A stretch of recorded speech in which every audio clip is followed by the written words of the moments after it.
Crap, I was hoping it'd flip over the other way.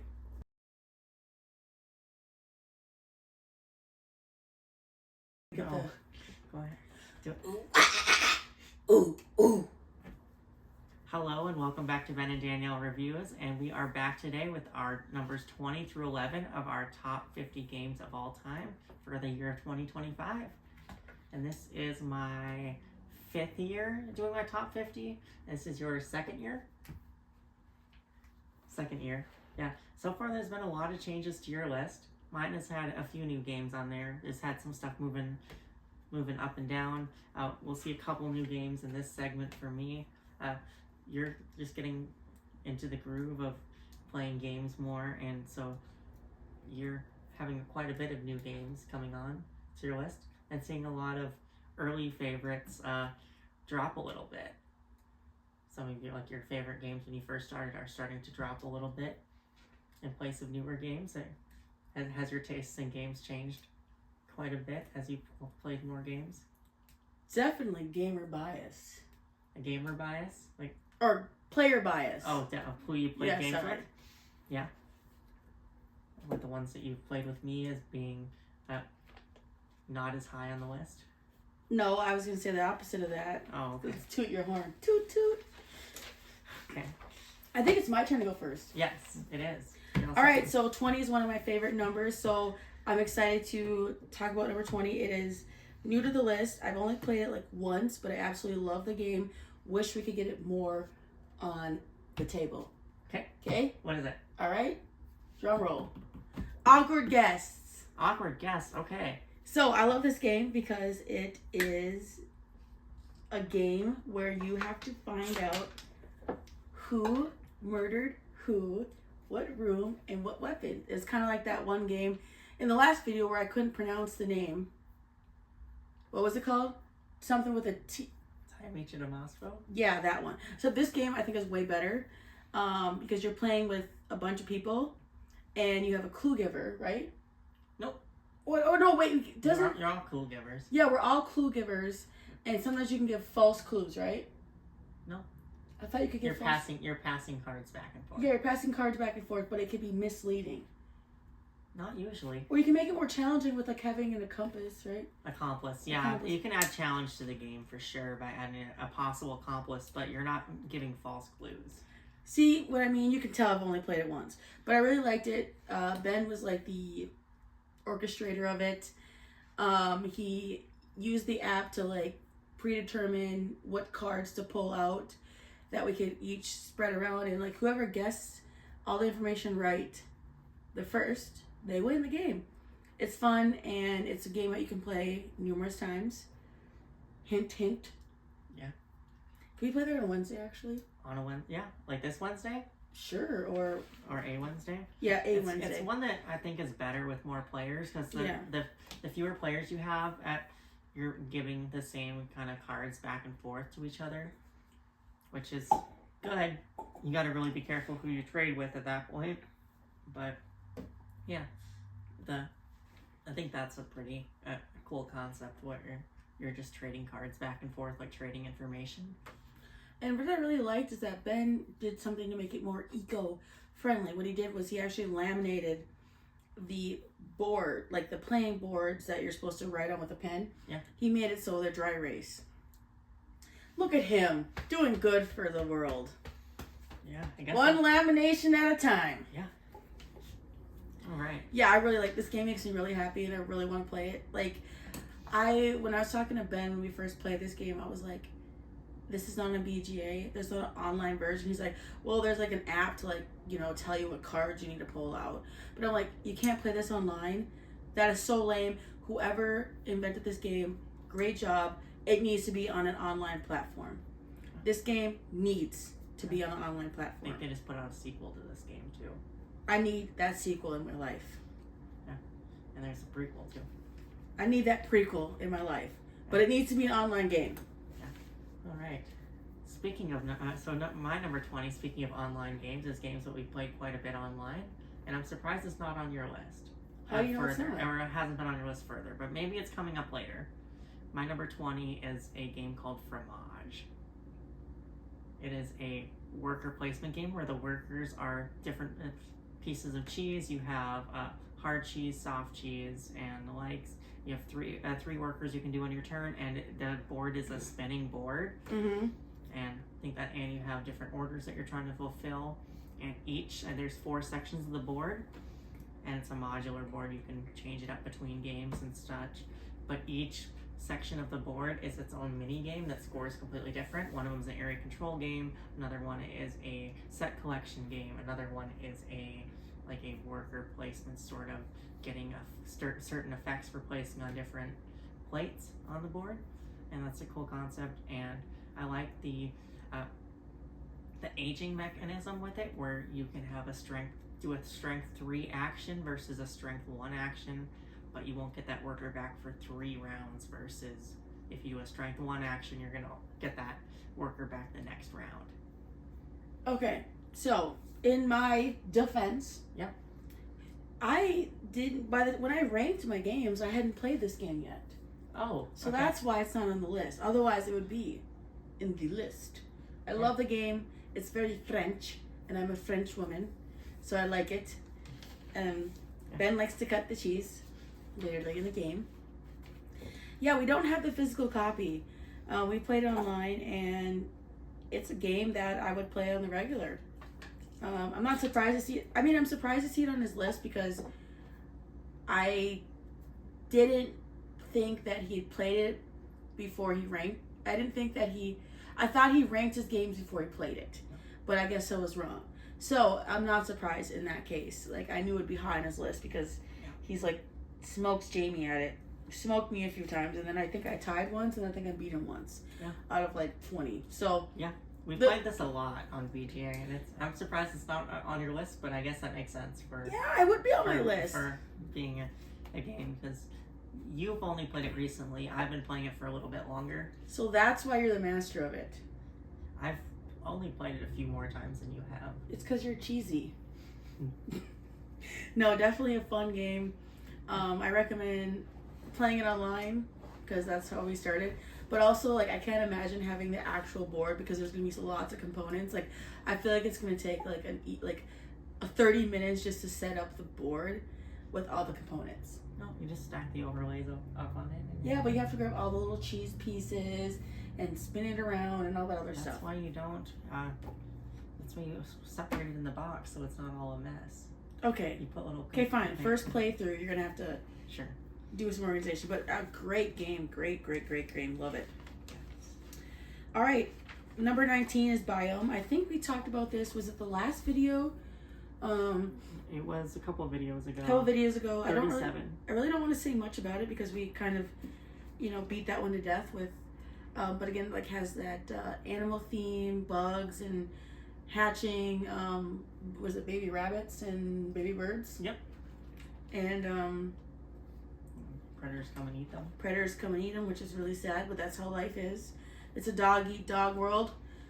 Great game. I would like to get it to the table more. That's all I'm going to say about it. I don't want to, over talk about it. Yeah. All right. My number 19 was my number 17 last year, and it's last year was the first year it wasn't in my top 10, and it's actually a game that we are going to play for the first time on Wednesday. First time ever? Yeah, or you're going to play it for the first time. Oh, I have no idea. It's called Obsession.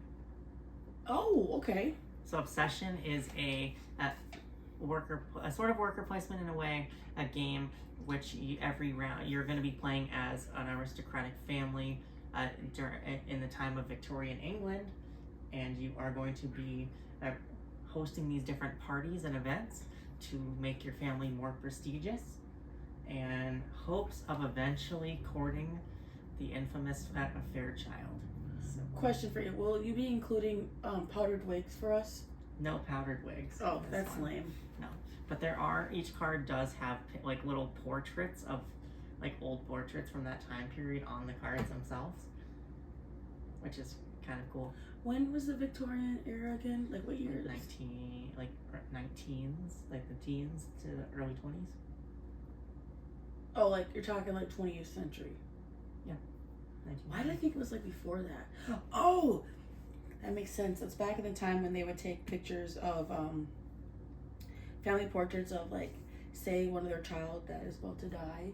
They take a last family portrait, or the kid would be dead, and they'd like dress them up and make them look like they're not dead, but they would take like a family portrait, and that was really common in England during that time period.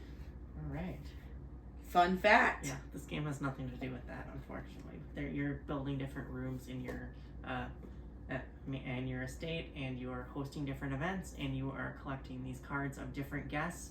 And each guest, you have to be a certain level of prestige for them to come to your parties. Mm-hmm. And then they will give you certain benefits. Some will give you money. Some of them will give you prestige for being more prestigious. What about drugs? No, I haven't seen any that give you drugs yet. Oh, the more pharmaceuticals, the better. No, yeah, not in this game. I was thinking of The Great Gatsby. Sorry, okay. I'll get back to this game is more Downton Abbey. Oh, okay. I don't know if you've seen Downton Abbey. Nope, but I'm just gonna act like I have. Downton Abbey is a great show. We'll have to watch that. Okay. Don't cut any of this out because I think it's hysterical. All right. Sounds good. That was my number 19, Obsession. Sharita's gonna try it on Wednesday for the first time. Yeah, I look forward to playing it. It sounds really cool, actually. My number 18 is. Guess what? It was my number 18 last year. Nidavellir. Nidavellir, all right. Did you get that from a did a publisher send that to you? Yes, that was sent to us as a demo game. What was it on your list? It was on my list, but it was number 44. Yeah, I really like the game. So refer back to video 1. Yeah. Sorry, I feel kind of useless right now, but like yeah.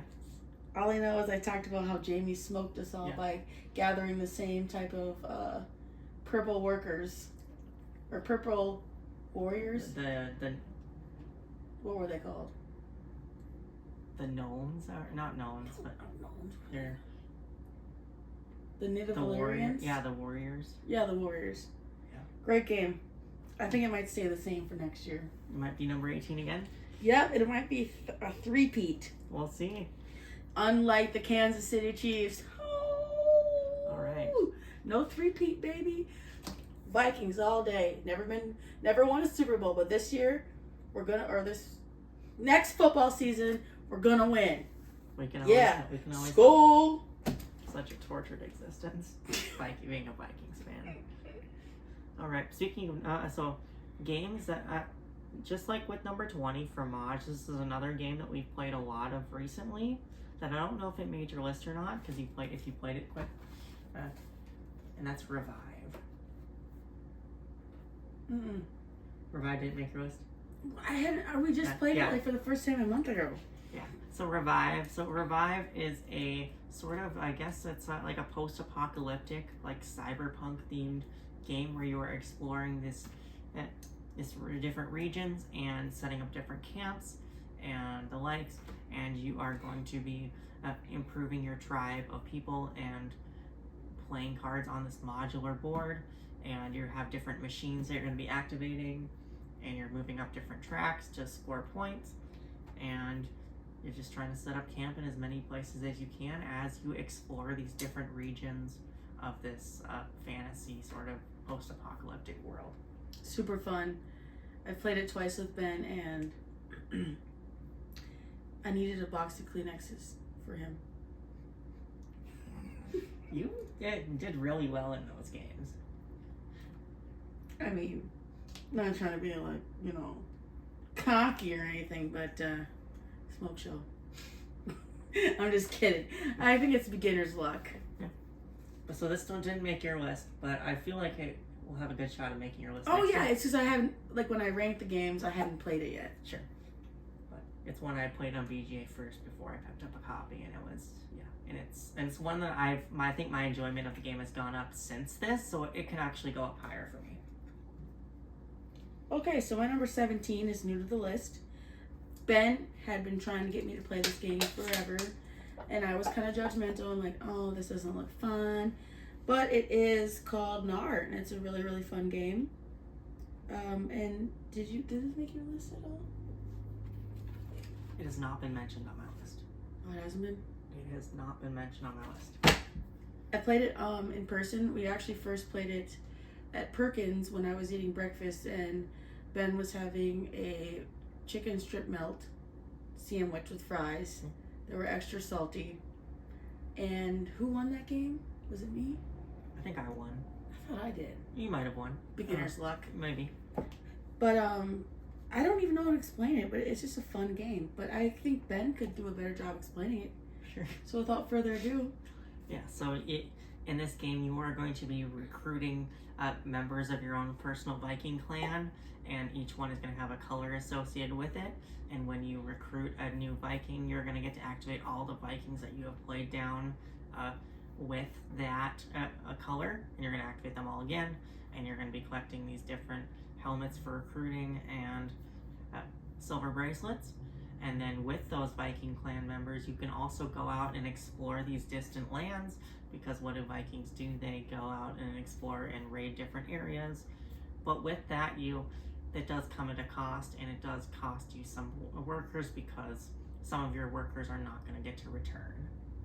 And there's so many different ways to score points in this game, which is really cool.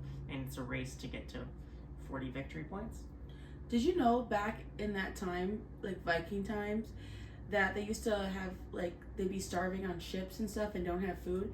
So they'd have like a lottery thing where they would put in, I don't know how they did it, but you had an equal chance of being chosen to be eaten. And so, yeah, you should look that up. Yeah. So is this So they I guess they had to sacrifice their Viking friends for food. as they go on voyages? All right, there you go. There you go. All right, and that's new to your list this year. Yep. And yeah, so we've had some memorable sessions of this. Mm-hmm. Yeah, it's been a fun one for sure. And yeah, it's a great game. All right, my number 17. Mm-hmm. My number 17 was my number 9 last year.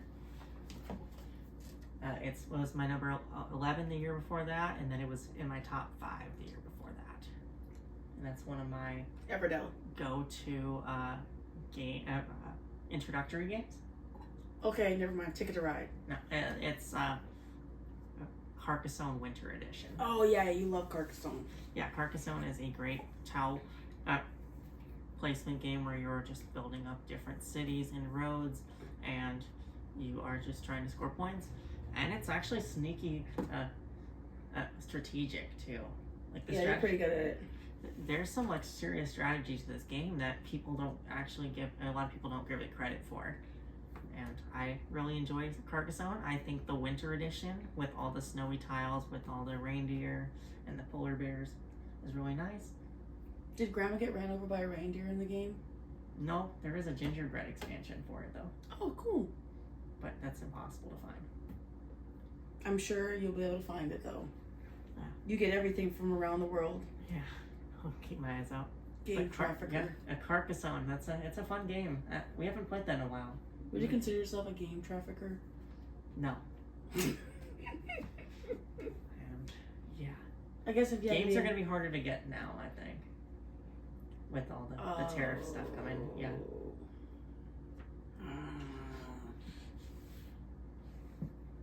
Well, we got a passport. Yeah, we'll see. Anyways, great game. Yeah, great game, Carcassonne. If you haven't played it, give it a try. Don't listen to what other people say about it. Yeah, I played both versions, like the original one and the winter one, and I actually played the base one, or the original one in my mental health group therapy class. Yeah, that's a pretty popular game. We did it for art therapy class. That's cool. That's awesome. It was really fun. That's awesome. So my number 16 is new to this list, and it came out in 1999, and I think Ben had it on his list. Yeah. It's called Raw. Raw. Okay, that was 16. Yep. What was it for you? It was my number 27. Yeah, I really love the game. The whole Egyptian theme and the Raw. Let the auction begin. Yes. I don't want to say too much about it. All I know is I like it. I could play it multiple times as long as we have 4 or 5 people. I'm like When in doubt, raw it out. That's all I want to say about it. But older game, at least I was alive when it came out, so, and sometimes these older games just are going to be some of the best games for the century. Yeah. How excited are you for the roll and write version? I don't know. I mean, I'm excited because I really like Raw. I mean, like, if it's as competitive as Raw is, this version, oh, I'm going to love it so much. All right. Yeah. Your number, what are we at, 16 for you? Yeah, my number 16 was actually my number 16 last year. Sweet 16! Yes. And I don't know if it's made your list this year. I know it was on your list previously.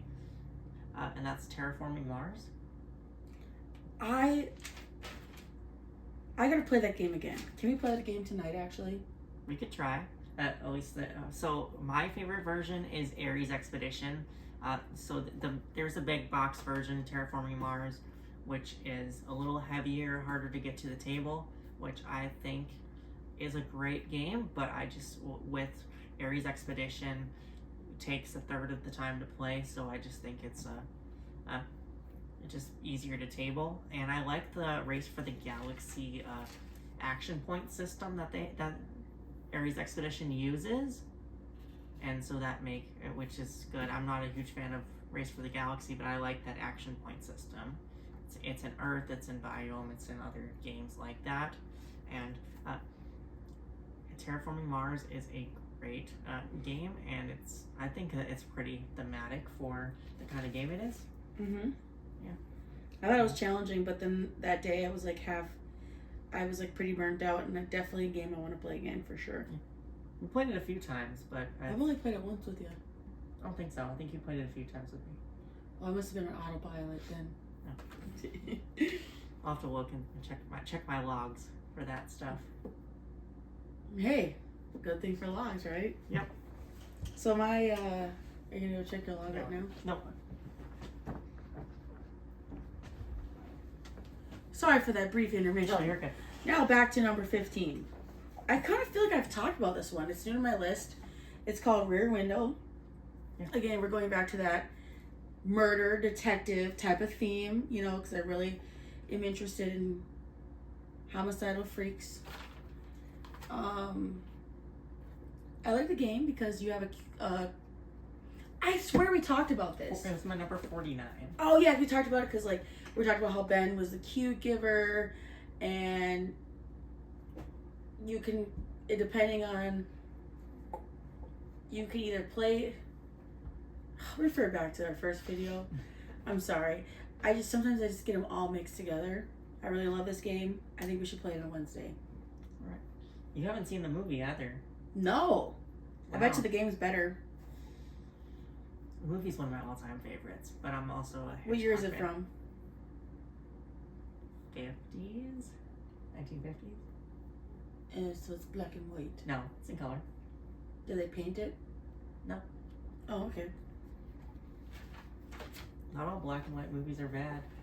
I know, but you don't get to see the artistic coloring.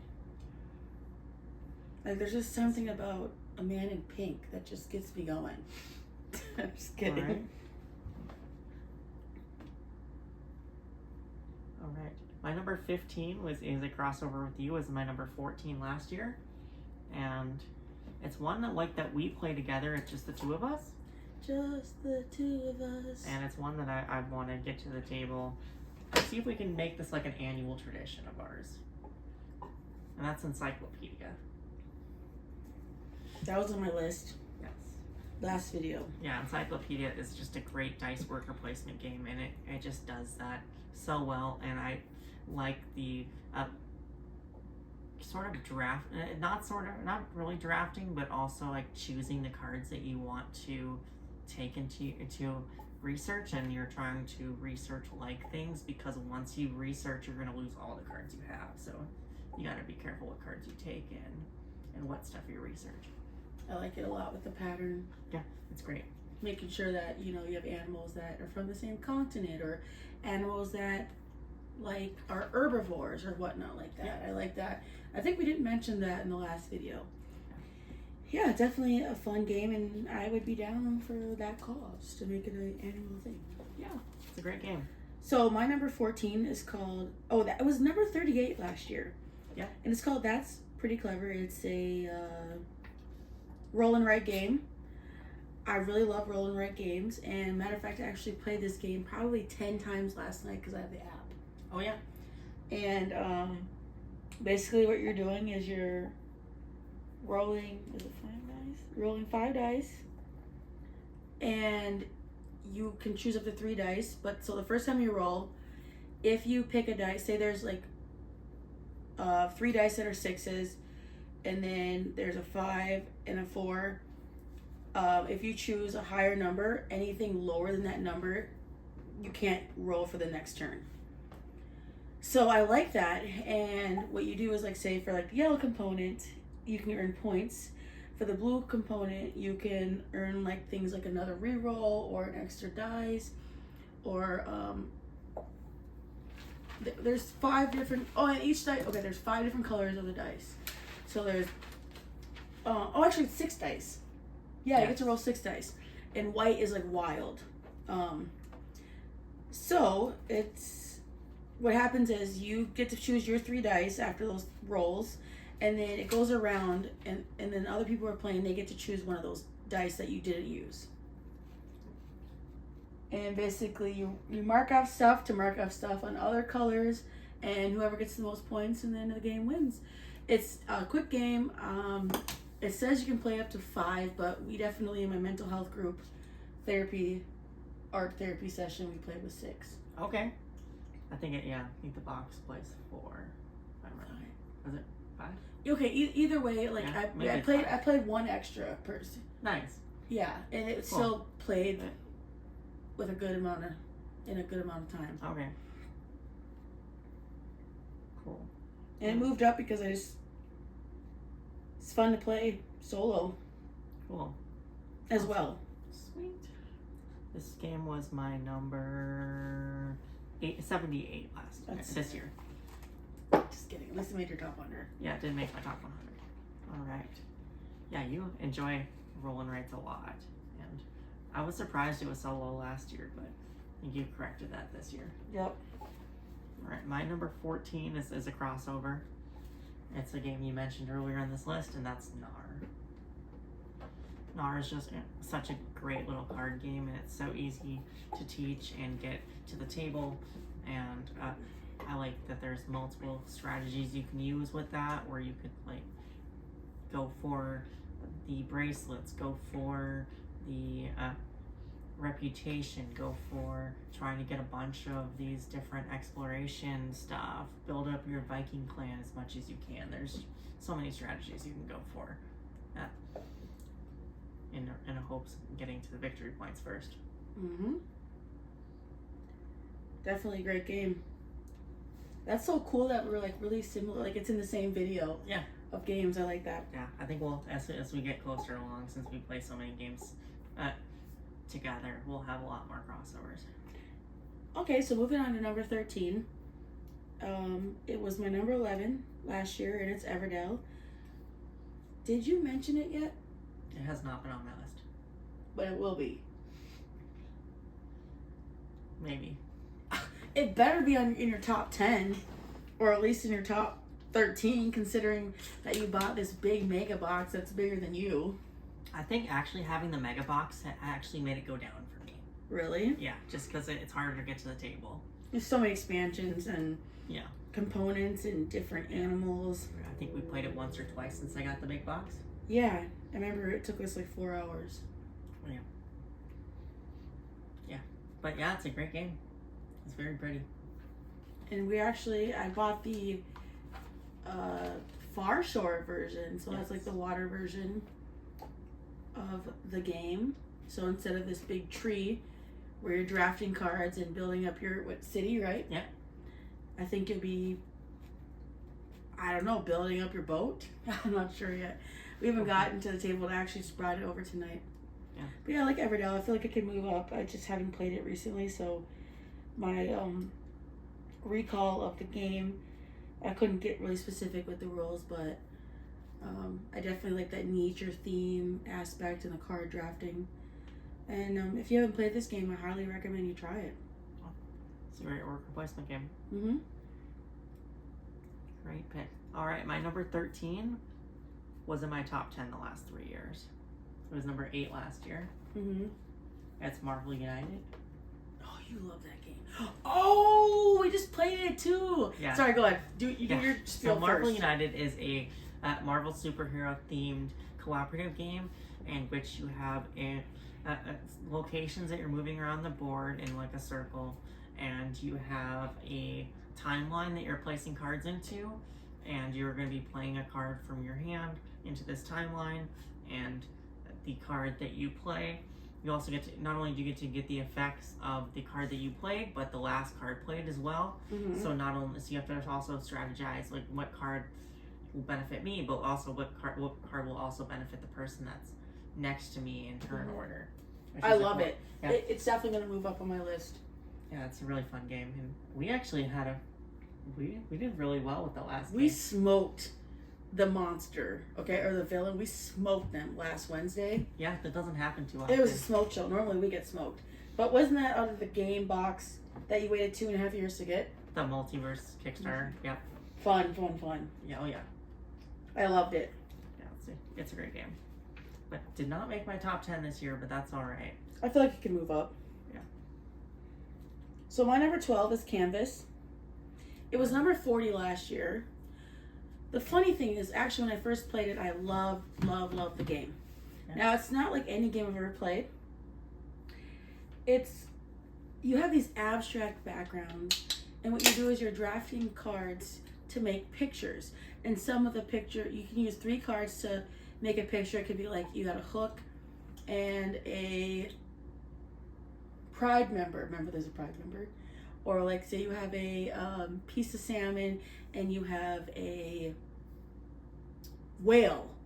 And what it'll say, it'll say stuff like awkward rainbow, or what's in one of the things? Yeah. Like beautiful chaos. Mm-hmm. And based on the game, each picture component that you use has like different shapes and colors, and depending on what shapes and colors you have to like score points, that determines how good your picture is. Like, say if your picture contains all 5 colors and you have a gold card that says get all 5 colors, that'll be like extra points. Or like, say if you have a picture that has 2 suns in it, that might be one of the goals, and you get more points. So some pictures might count for a lot of points depending on which objectives you're trying to complete, and it changes every time. And you have a drafting style where there's like 5 cards, and the first card's always free.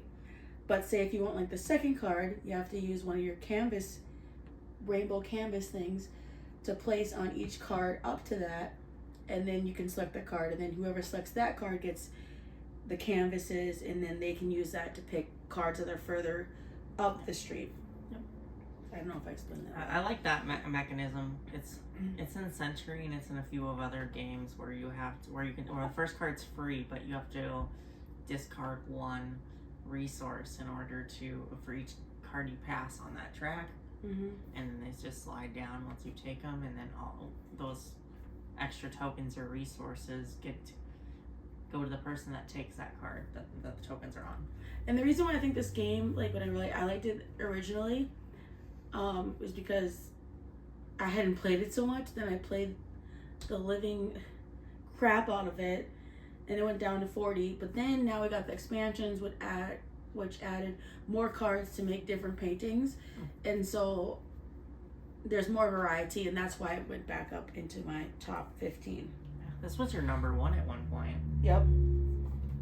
Yeah, it dropped on my top 100 this year, but it's a fine game. Mm-hmm. But it's one that definitely, like, I thought the same thing as you. Like, it felt very much the same. Mm-hmm. Like, it felt redundant after a few plays. Like, you've seen all the cards from it. Yep. And I mean, there's some variety in the goals and stuff, but it just didn't seem like it was worth the effort. But I'm glad I got the expansions. Sweet. Mm-hmm. My number 12 was my number 7 last year, number 6 the year before that, number 4, and then number 3. I was debuted at number 3. Okay. It's one of my favorite work replacement games.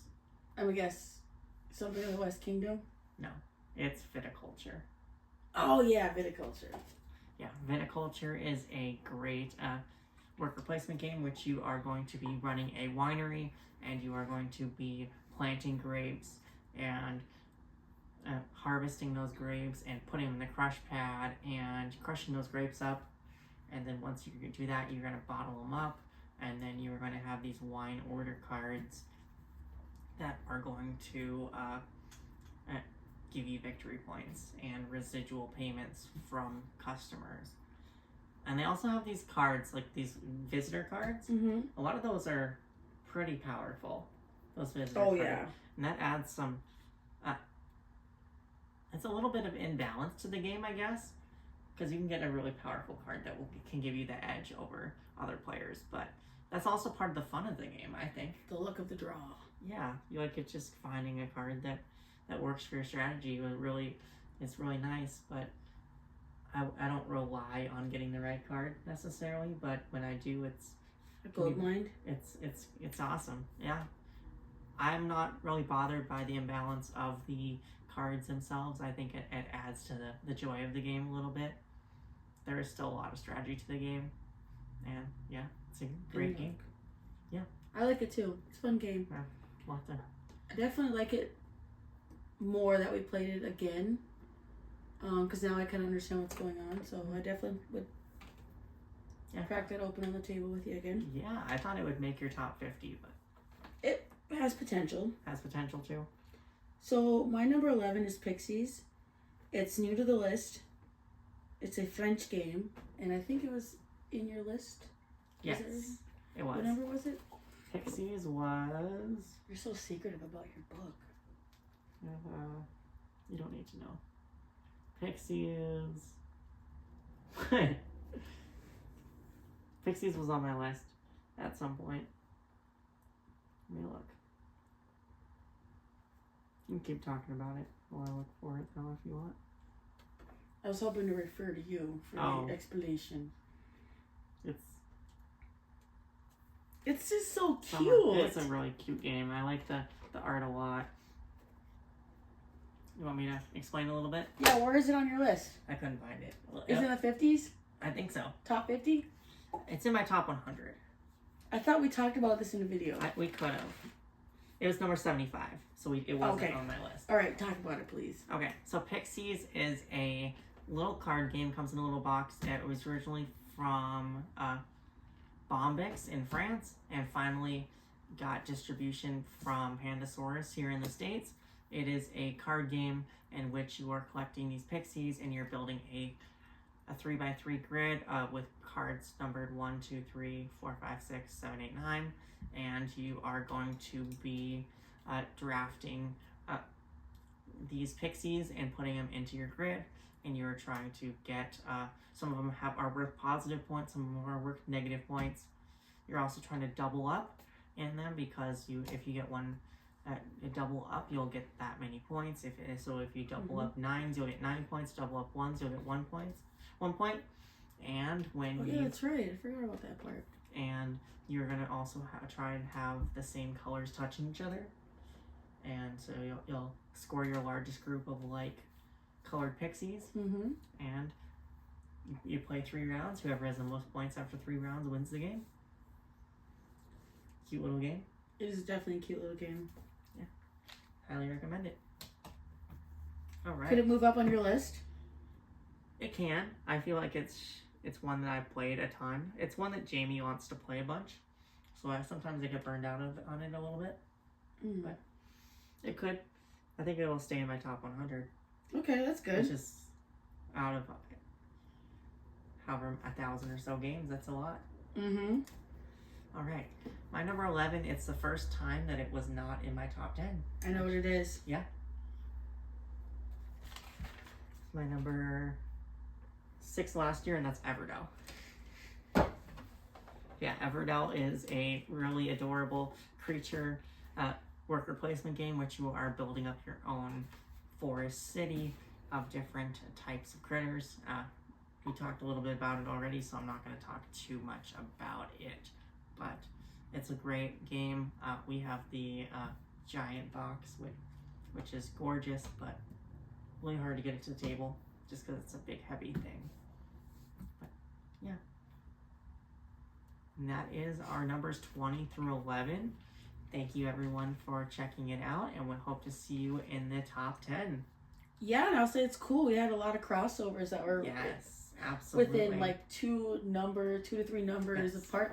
So it was cool. We kind of like, Yeah. as we get to the best of the best games, I feel like we're starting to really So double up. Yeah, how many crossovers do you think we're gonna have in the top 10? Do you think we're gonna 3? have, we're gonna have 2. Have less crossover in the top 10? 2 or 3. I think we're gonna have 2. Just in the top 10 we'll have 2. Yep. But wait, 3. There should be 3. No, there should be 4. Wait, 5. But I think there might only be 2 or 3. But from on your list to my list, I think there's going to be 5 or 6. Well, I definitely know Wingspan's in your top 10. If it's not, it might be number 5. No, it might be number 2. It was my number 1 at one point. I know. It was number 2 last year. Mine was number 2 last year. Oh, yeah, we did. So I'm going to guess that yours is number 5. Okay. Alrighty, thank you so much. Have a good morning, night, midday, evening, afternoon, lunch, breakfast, dinner, second dinner, third dessert, whatever you shall be doing. Hope you have a great rest of your whatever it is. Thank you, everyone, for watching. Bye-bye.